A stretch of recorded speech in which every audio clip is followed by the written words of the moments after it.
What happens when a president steps onto a live morning show expecting a friendly chat and instead walks straight into a storm? What happens when two powerful personalities face off, neither one willing to bend, retreat, or bite their tongue? You're about to see exactly that, because what unfolded between Donald Trump and Michael Strahan on Good Morning America wasn't just tense. It was one of the most explosive moments ever broadcast on live TV. The stage feels calm at first, almost too calm. When Trump walks out, the crowd reacts in mixed waves, some clapping enthusiastically, others quiet, a few whispers slipping through that the boom mic catches. Strahan greets him with that familiar smile, warm but measured, like he's still deciding how much of it is real. They shake hands, firm grip, eye contact that lingers half a second too long. The first few questions go down easy. Trump talks about his new book, his time in office, and his vision for what he calls the next chapter of America. The audience laughs at his jokes and nods at his confidence. On the surface, everything looks smooth, polished, just another morning show interview. But under the table, Strahan's foot taps once, slow and steady, a metronome for what's coming.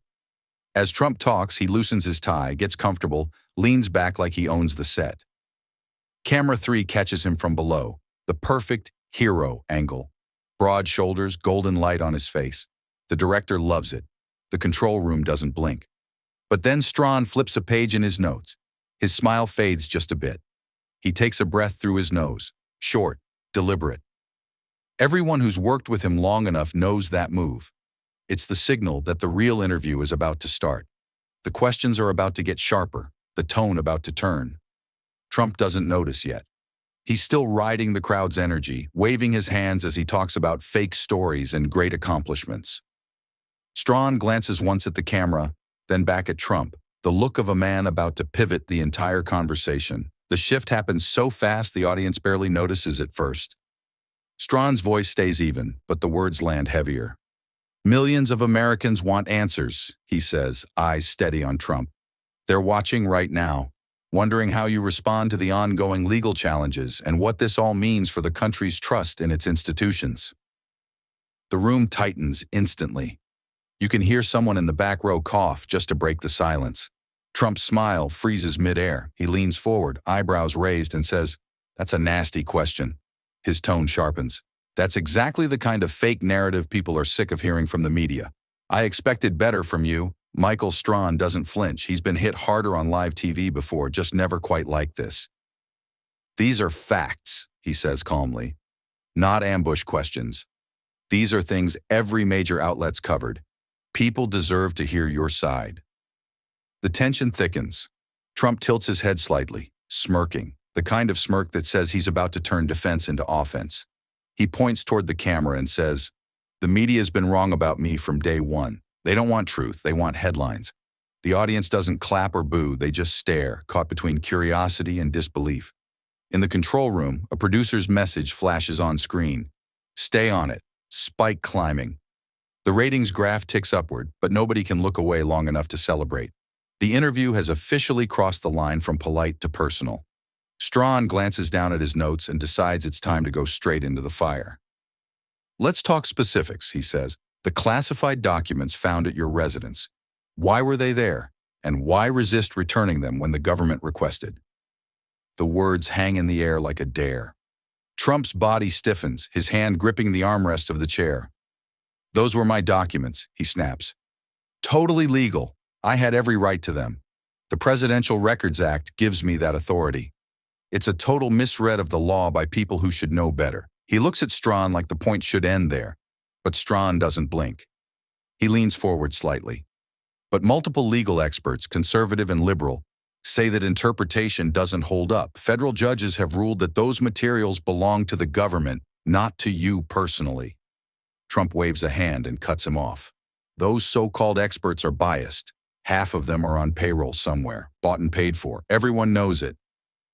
He turns toward the audience, his voice louder now, feeding off the tension. "That's how they work. They build a story, they twist the facts, and suddenly I'm the bad guy." Up in the control room, someone gives the cue, and the broadcast shifts to a split screen. Trump on the left and on the right, a live fact panel listing key court milestones, dates, rulings, evidence summaries. Trump notices it immediately. "Oh, here we go," he says, voice rising. Look at that, your propaganda wall. You people can't help yourselves. Strahan doesn't interrupt. He just lets the cameras capture everything. The studio feels smaller now, like the air itself has weight. Behind the scenes, Sandra's phone buzzes with a direct message from Network Legal. Proceed carefully. Stay precise. Do not editorialize. She stares at the message for a second, then looks up through the control room glass at the two men locked in verbal combat. The director mutters, "This is live history," and nobody argues. The crossfire has begun, and neither man looks ready to back down. Strahan lets a few seconds of silence stretch out before speaking again. His tone softens, but his words don't. "Mr. President," he says, "when you held that office, you carried enormous power, and with that comes responsibility. Do you ever stop to think about how your actions, even after leaving office, affect public trust in the presidency itself? It's not an attack, it's a challenge. But Trump takes it like one.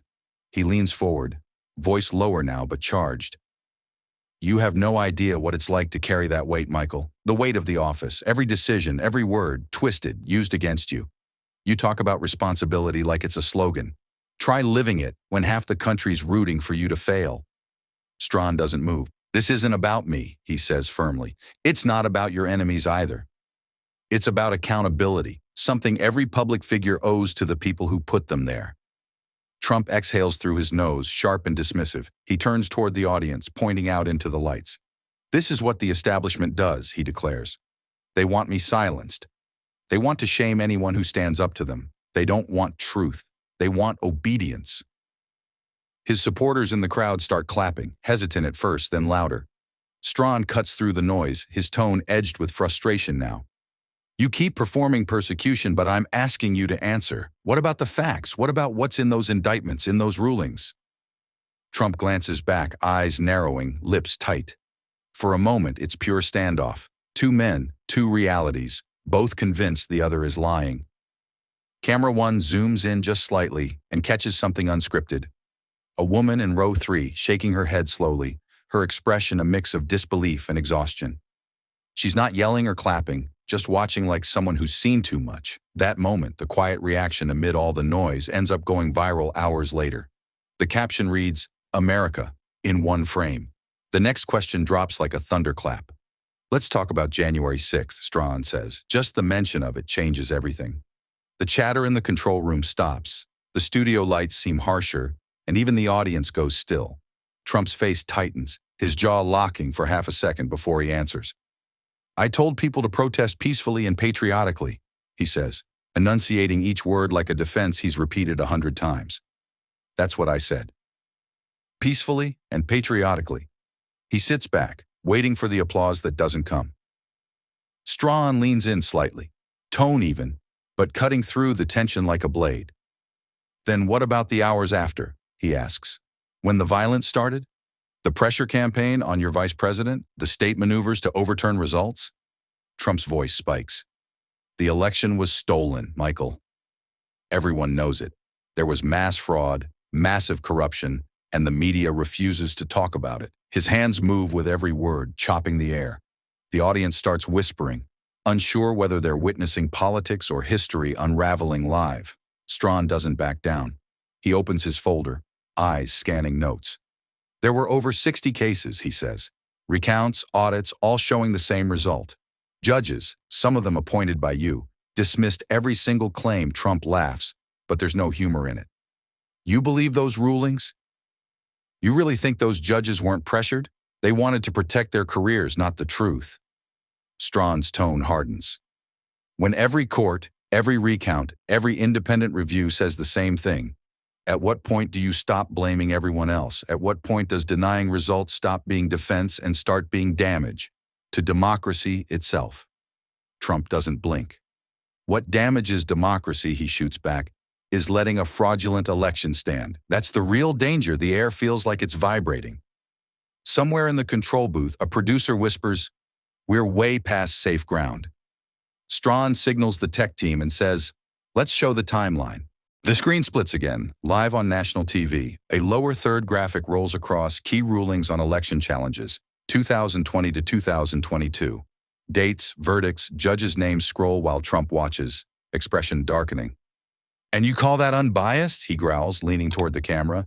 "You people write the story before the truth even arrives." Strahan doesn't respond. The studio is dead silent, except for the faint hum of the lights, every viewer at home feeling the temperature drop just like the people in the room. By now, the studio feels like it's running on static. Every word, every pause has weight. Strahan keeps his voice calm, measured, but his patience is visibly thinning. "You can leave if you want," he says evenly, not as a threat but as a release valve. Trump half rises from his chair, testing the air, then sits back down, arms crossed tight across his chest. His chin lifts slightly, defiant. "These are loaded questions," he snaps. "You ask them in a way that assumes guilt." That's not journalism. That's entrapment. Strahan leans forward just enough to meet him eye to eye.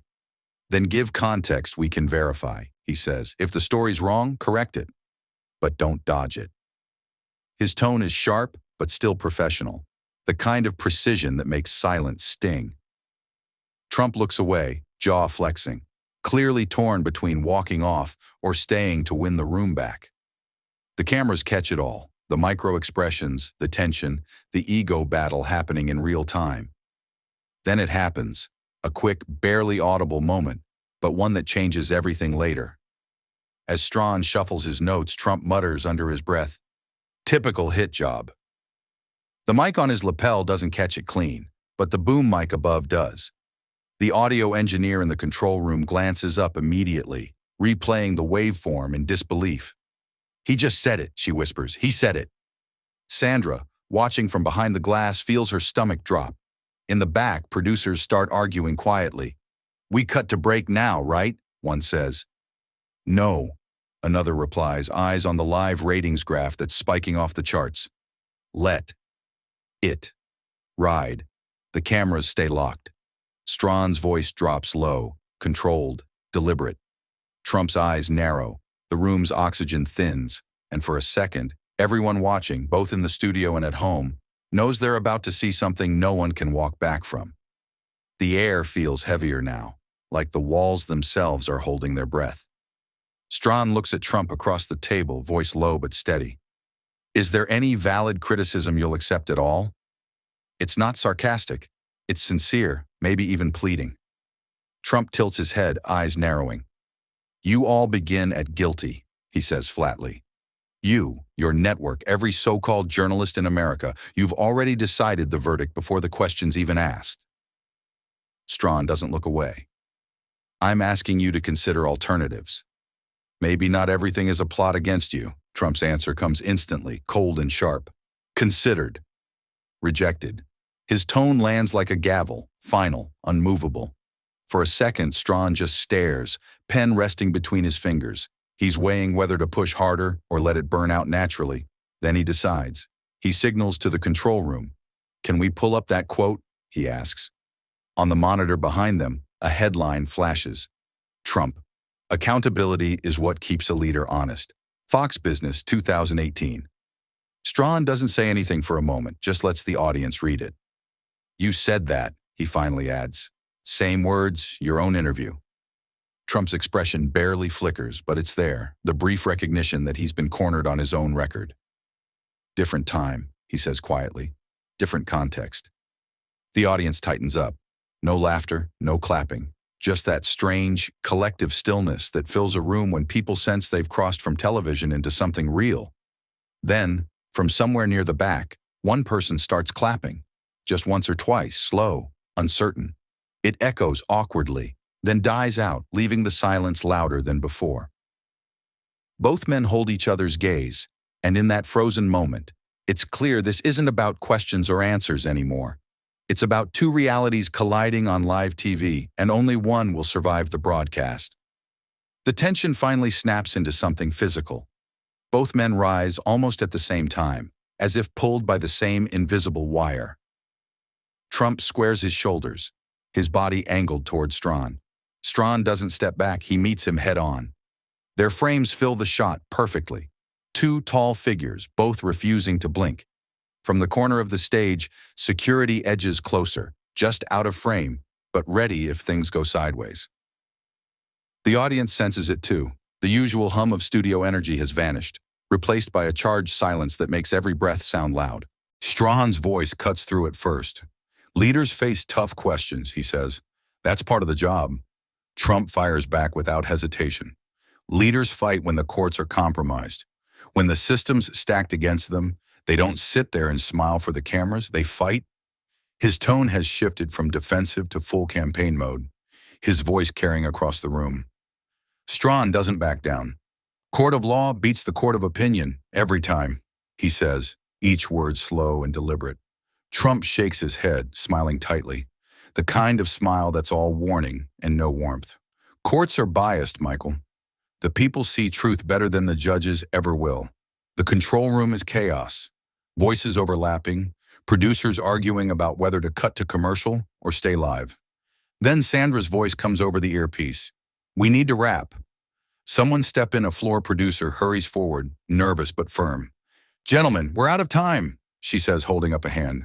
Trump turns, glares, and waves her off sharply. Don't touch me, he snaps, his voice booming enough to echo through the studio. The room freezes again. No one moves, no one speaks. Strahan lowers his tone, eyes locked on Trump. This could have been a conversation, he says quietly. Instead, it's a warning. Trump doesn't respond. He just stands there, jaw tight, as if daring anyone to end the segment for him. The cameras keep rolling, unblinking.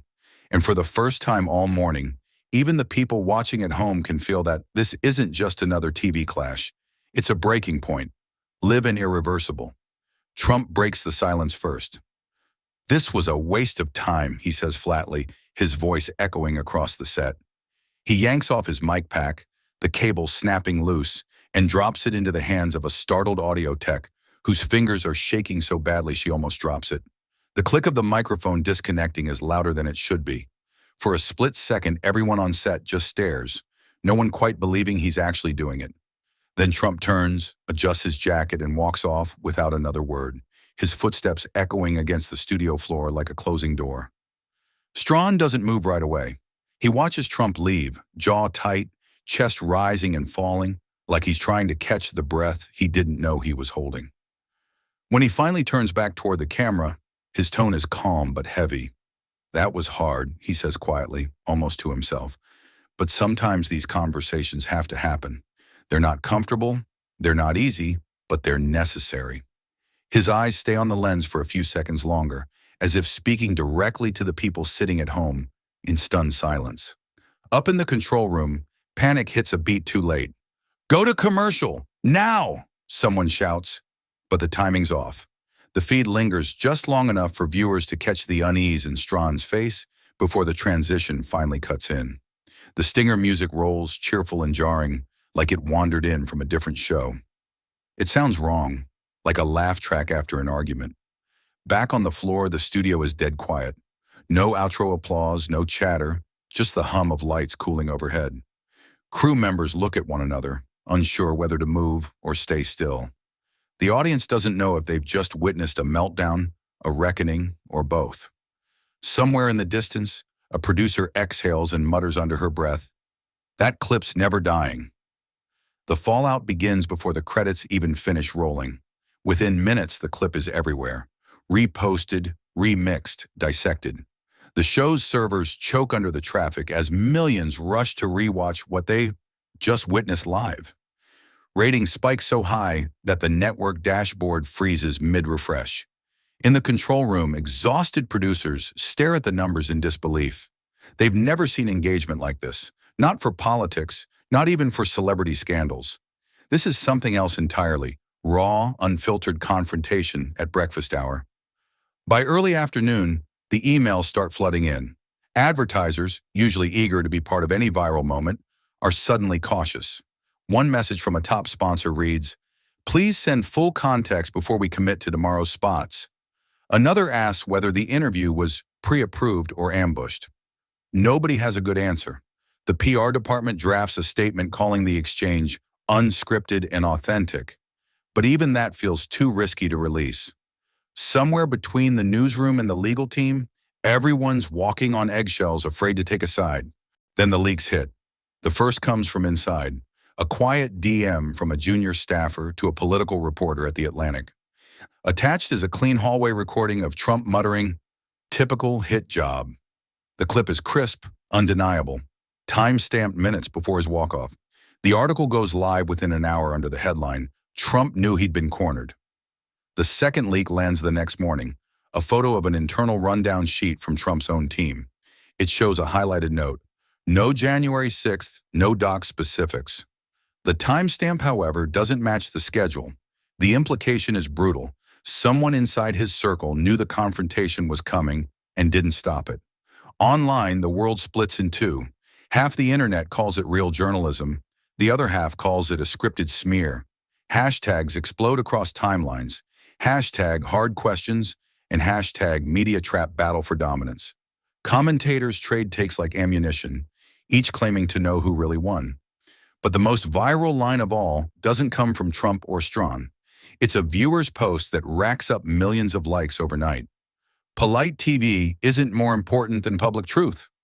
By midnight, the network replays the full segment in prime time. The lights in the studio are off, but the echo of that morning still lingers. Every pause, every glare, every unanswered question now feels heavier. The confrontation has moved past TV. It's become a cultural fault line. And no matter how people spin it, one truth remains. America didn't just watch an interview, it watched a reckoning, live and unedited. By sunrise the next morning, the fight isn't on television anymore. It's on every screen in America. Trump's campaign team moves first, flooding social media with clip versions of the interview. Each one is trimmed just enough to make it look like an ambush. Strahan's toughest questions cut to look like interruptions. Trump's sharpest rebuttals loop to sound righteous. The captions read, "Proof the media is rigged." Within hours, those clips rack up millions of views across Truth Social, X, and YouTube. His supporters push a single message in unison. They tried to corner him. He stood tall. The network scrambles to counter the spin. By mid-morning, Good Morning America uploads the extended, uncut interview, more than 24 minutes long. The caption reads, "Full context. No edits." It's a bold move, but a risky one. Putting everything out means nothing can be hidden, not even the rough edges. The strategy works. Journalists and fact-checkers jump in immediately. A massive fact thread goes viral on X, breaking down each claim with screenshots of official court dockets, ruling numbers, and federal filings. Every link, every source is laid bare. The receipts out in the open for anyone willing to read past the noise. Behind the scenes, Sandra, the producer who'd warned Strahan before the show, makes her next move. She drafts a public invitation to Trump's communication team. A follow-up interview, live, unedited, this time focused purely on the evidence. "Bring the documents," the invitation says. "Let's go through them together." The email gets no response. Not even a denial, just silence. Meanwhile, the internet turns into a battlefield. Hashtag split timelines clean in half. Hashtag Strahan was right. Trends alongside hashtag ambush TV. TikTok fills with side-by-side edits. One showing Strahan's calm professionalism, the other painting him as an attack dog. Reaction videos pour in from influencers, late-night hosts, and even law professors breaking down body language frame by frame. By afternoon, both sides claim victory. But beneath the noise, one fact remains. The footage is uncut, the questions were asked, and the world saw every second. The spin war is loud, fast, and endless, but the receipts are permanent. By the end of the week, the media landscape has turned into open warfare. Rival networks smell blood in the water. One morning show teases its next guest lineup with a pointed promo, a softer chair, fairer questions. The tone is subtle, but everyone knows who they're talking about. It's a jab at Strahan and the chaos that unfolded on live TV. The promo goes viral within an hour, sparking debates about whether journalism should challenge or comfort. Comment sections fill with lines like, "We want truth, not tension, and if it's soft, it's not news." Strahan, meanwhile, breaks his silence on a podcast 2 days later. The host asks if he regrets anything. He leans into the mic, voice calm but deliberate. "Tough doesn't mean biased," he says. "It means you respect people enough to ask what matters, even when it's uncomfortable." The quote trends within minutes. It's clipped, memed, and even printed on t-shirts by the next morning. For the first time since the interview, Strahan starts to regain some ground. Not because he's defending himself, but because he's doubling down on why it mattered. Late-night shows take their turn, slicing the confrontation into digestible chaos. One comedian mocks Trump's walk-off with a slow-motion replay set to dramatic opera music. Another builds an entire sketch around the silent woman in Row 3, who's now known online as Row 3 America. Her quiet headshake has become a national meme, a looping GIF used for every bad political take on social media. That one look, a host jokes, said more about the country than either of those guys did in 20 minutes. The audience laughs, but the truth underneath stings.